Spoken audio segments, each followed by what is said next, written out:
നമ്മൾ 11 questions discuss ചെയ്തു, നമ്മുടെ മോഡൽ ക്വസ്റ്റ്യൻസ്. 12ാമത്തെ ക്വസ്റ്റ്യനിലോട്ട് പോവാണ്. 11 ക്വസ്റ്റ്യനും എല്ലാവർക്കും ക്ലിയർ ആയെന്ന് വിചാരിക്കുന്നു. 12ാമത്തെ ക്വസ്റ്റ്യനിലോട്ട് നോക്കാം. Electroplating is one of the practical utilities of electrolysis. Copper can be coated on an iron bangle by this process. അപ്പോൾ ഇലക്ട്രോപ്ലേറ്റിംഗ് ഒക്കെ നമ്മൾ പഠിച്ചു. അപ്പം അതെന്ന് പറയുന്നത് കോപ്പറാണ്. കോപ്പർ കോട്ട് ചെയ്തിരിക്കുകയാണ് iron bangle. Which metal is connected to negative terminal of the battery? ഏത് മെറ്റലാണ് നെഗറ്റീവ് ടെർമിനലിൽ കണക്ട് ചെയ്തിരിക്കുന്നതെന്നാണ് ചോദിച്ചിരിക്കുന്നത്. അപ്പം നമ്മൾ കോപ്പറാണ് അയൺ ബാങ്കിളിനെ കോട്ട് ചെയ്തിരിക്കുന്നത്. അപ്പം ഏതായിരിക്കും? അയൺ ആയിരിക്കും ഈ ഒരു നെഗറ്റീവ് ടെർമിനലിൽ കോട്ട് ചെയ്തിരിക്കുന്ന അല്ലെങ്കിൽ കണക്ട് ചെയ്തിരിക്കുന്ന മെറ്റൽ എന്ന് പറയുന്നത്. Okay, which is the electrolyte used here? Electrolyte ഏതായിരിക്കും? കോപ്പർ അല്ലേ അയൺ ബാങ്കിളിനെ കോട്ട് ചെയ്തിരിക്കുന്നത്. അപ്പം എന്തായിരിക്കും? കോപ്പർ സൾഫേറ്റ് സൊല്യൂഷൻ ആയിരിക്കും. CuSO4 കോപ്പർ സൾഫേറ്റ് സൊല്യൂഷനാണ് ഈ ഒരു ഇലക്ട്രോലൈറ്റ് ആയിട്ട് ഇവിടെ ഇലക്ട്രോലൈറ്റ് ആയിട്ട് യൂസ് ചെയ്യുന്നത്. ഇനി ചോദിച്ചിരിക്കുന്നത്, അപ്പോൾ ഇത് ഓരോ മാർക്കിൻ്റെ ക്വസ്റ്റ്യൻ ആണ്.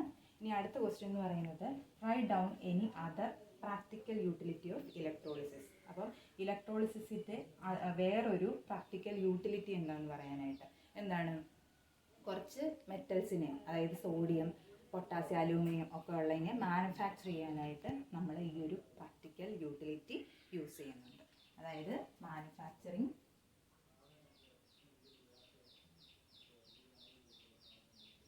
ഓഫ്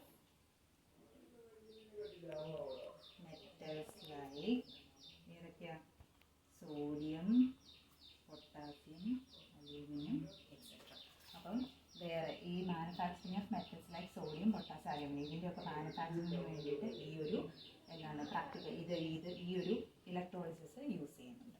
അപ്പോൾ അടുത്ത ക്വസ്റ്റ്യൻ നോക്കാം. How many molecules and atoms are present in 22.4 litre of H2 ST? മോളിക്യൂൾസും കാണണം, ആറ്റം കാണണം. അപ്പോൾ 22.4 ലിറ്റർ എന്ന് പറയുന്നത് എന്താണ്? 1 മോളാണ് അല്ലേ? ഇതിനകത്ത് എത്രയുണ്ട്? മോളിക്യൂൾസ് ഉണ്ട്. അതായത് ഇതിനകത്ത് 22.4 ലിറ്റർ ഓഫ് വാട്ടർ എന്ന് പറയുമ്പം അതെന്ന് പറയുന്നത് 1 മോളാണ്. അതിനകത്ത് എത്ര മോളിക്യൂൾസ് ഉണ്ട്? 6.022 × 10⁻23 മോളിക്യൂൾസ് ഉണ്ട്. ഇനി നമ്പർ ഓഫ് ആറ്റംസ് എന്ന് പറഞ്ഞാൽ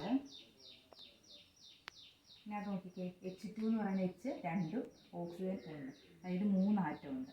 അതായത് 6.022 × 10⁻23. ഇതിൻ്റെ GAM നമ്പർ ഓഫ് ആറ്റം ചോദിക്കുമ്പോൾ അതിൻ്റെ GAM എന്ന് പറയുന്നത് 3 ആണ്. അത് × 6.022. മോളിക്യൂൾസ് എന്ന് പറയുന്നത് ഇതിനകത്ത് ഈ ഒരു മോളിക്യൂൾസ് എന്ന് പറയുന്നത് 6.022 × 10⁻23 തന്നെയാണ്. നമ്പർ ഓഫ് മോളിക്യൂൾസ് ഇത്രയും, നമ്പർ ഓഫ് ആറ്റം എന്ന് പറയുന്നത് 3 × 6.022 × 10⁻23 അല്ലേ? അപ്പം 12ാമത്തെയും 13ാമത്തെയും ക്വസ്റ്റ്യൻ ക്ലിയർ ആയെന്ന് വിചാരിക്കുന്നു. അടുത്ത ക്വസ്റ്റ്യൻ നോക്കാം. അപ്പോൾ നമുക്ക് ലാസ്റ്റ് ക്വസ്റ്റ്യനിലോട്ട് പോകാം. നമ്മുടെ last question electronic configuration of an element X തന്നിട്ടുണ്ട്, വൈയും തന്നിട്ടുണ്ട്. എക്സിൻ്റെത് 1s2 2s2 2p4, വൈയുടേത് 1s2 2s2 2p6 3s2 3p6 4s1. നമ്മുടെ question which element is met? അപ്പം നമുക്ക് ഈ ഇലക്ട്രോണിക് കോൺഫിഗറേഷനിൽ നിന്ന് അറിയാം, ഇതെന്ന് പറയുന്നത് എക്സ് എന്ന് പറയുന്നത് പി ബ്ലോക്കും വൈ എന്ന് പറയുന്നത് എസ് ബ്ലോക്ക് എലമെൻറ്റ്സ്. അപ്പോൾ എസും പിയും ആണെങ്കിൽ ഇതിൽ മെറ്റൽ എന്ന് പറയുന്നത് ഏതായിരിക്കും? എസ് ബ്ലോക്ക് എലമെൻ്റ് ആയിരിക്കും. അപ്പം ഏതായിരിക്കും മെറ്റൽ? വൈ ആയിരിക്കും. എലമെൻറ്റ് വൈ ആണ് എസ് ബ്ലോക്ക് അല്ലേ? അതുകൊണ്ട് തന്നെ അതായിരിക്കും മെറ്റൽ. ക്ലിയർ ആയിരിക്കും. ഇനി write down the oxidation state X and Y. Oxidation state എക്സിൻ്റെതും വൈയുടേതും ചോദിച്ചിട്ടുണ്ട്. അപ്പോൾ ഇലക്ട്രോണിക് കോൺഫിഗറേഷൻ നോക്കുമ്പം എക്സിൻ്റെ എന്താ? 1s2 2s2 1s2 2s2 2p4. അതായത് കെയിൽ 2, എല്ലിൽ 4 2 6. ഇവിടെയെന്ന് പറഞ്ഞാൽ 2 ഇങ്ങോട്ട് കിട്ടി എങ്കിലേ ഇത് സ്റ്റേബിൾ ആവുകയുള്ളൂ. അപ്പം ഇങ്ങോട്ട് കിട്ടുക എന്ന് പറഞ്ഞാൽ എന്താണ്? വാങ്ങിക്കുക ചെയ്തത്, അതായത് -2. എക്സ് എന്ന് പറയുമ്പോൾ -2 ആയിരിക്കും അതിൻ്റെ ഓക്സിഡേഷൻ സ്റ്റേറ്റ് എന്ന് പറയുന്നത്. ഇവിടെ എന്ന് പറഞ്ഞാൽ 4s1 ആണ്, ഒരെണ്ണം അങ്ങോട്ട് കൊടുക്കുന്നത്. അതുകൊണ്ട് ഓക്സിഡേഷൻ സ്റ്റേറ്റ് എന്താണ്? +1 ആണ്. അപ്പോൾ എക്സിൻ്റെത് -2ഉം വൈയുടേത് +1. ഓക്കെ, ഇതിൽ നിന്ന് അത് ക്ലിയർ ആയി.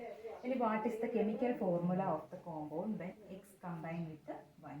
എക്സ് വൈ, എക്സിൻ്റെ വാലൻസി എന്ന് പറയുന്നത് എന്താണ്? 2, വൈയുടെ വാലൻസി എന്ന് പറയുന്നത് 1 ആണ് അല്ലേ? അപ്പോൾ നമുക്ക് ഇത് തിരിച്ചിടുമ്പോൾ x/2 XY2 എന്നോ അല്ലെങ്കിൽ Y2X എന്നോ നമുക്ക് കെമിക്കൽ ഫോർമുല കിട്ടും. മനസ്സിലായോ? അപ്പോൾ 2 ഇലക്ട്രോണിക് കോൺഫിഗറേഷൻ തന്നിട്ടുണ്ട്. അതിൽ നിന്നും എലമെൻറ്റ് മെറ്റലാണെന്ന് ചോദിച്ചിട്ടുണ്ട്, ഓക്സിഡേഷൻ സ്റ്റേറ്റ് ചോദിച്ചിട്ടുണ്ട്, പിന്നെ അത് രണ്ടും കൂടെ കമ്പൈൻ ചെയ്യുമ്പോഴുള്ള കെമിക്കൽ ഫോർമുല ചോദിച്ചിട്ടുണ്ട്. അപ്പോൾ നമ്മൾ 14 ക്വസ്റ്റ്യൻ ഉള്ള ഒരു ക്വസ്റ്റ്യൻ പേപ്പറാണ് ഓണപ്പരീക്ഷയ്ക്ക് വേണ്ടിയിട്ട് നിങ്ങൾക്ക് വേണ്ടി തയ്യാറാക്കിയിരുന്നത്. ആ 14 ക്വസ്റ്റ്യൻ നമ്മൾ ഡിസ്കസ് ചെയ്തു. അപ്പോൾ എല്ലാവർക്കും അത് ക്ലിയർ ആയെന്ന് വിചാരിക്കുന്നു. അപ്പം ഇത് ഏകദേശം ആ ഒരു 3 ചാപ്റ്ററിൽ നിന്നും ഉൾക്കൊള്ളിക്കാവുന്ന ഏകദേശം എല്ലാ ക്വസ്റ്റ്യൻസും നമ്മൾ ഉൾക്കൊള്ളിച്ചിട്ടുണ്ട്. അപ്പോൾ നമുക്ക് വരാവുന്ന രീതിയിലുള്ള ഇതേപോലെയുള്ള ഒരു മോഡൽ ക്വസ്റ്റ്യൻ ആണ്, ഇത് തന്നെ വരും എന്നല്ല പറയണേ, ഇതേപോലെയുള്ള ക്വസ്റ്റ്യൻസ് നമുക്ക് പ്രതീക്ഷിക്കാൻ പറ്റുള്ളൂ ഓണത്തിൽ. അപ്പോൾ ഈ ഒരു ക്വസ്റ്റ്യൻസ് എല്ലാം ഒന്ന് പഠിക്കുവാണെങ്കിൽ നിങ്ങൾക്ക് ഏകദേശം അടുത്ത ഫുൾ മാർക്കോടുകൂടി പാസ്സാവുമെന്ന് വിചാരിക്കുന്നു. അപ്പോൾ എല്ലാവരും നല്ലതായിട്ട് പഠിക്കുക. വീഡിയോ ഇഷ്ടമായെങ്കിൽ എല്ലാവരും ഷെയർ ചെയ്യുക, സപ്പോർട്ട് ചെയ്യുക. എല്ലാവർക്കും ഓൾ ദി ബെസ്റ്റ്.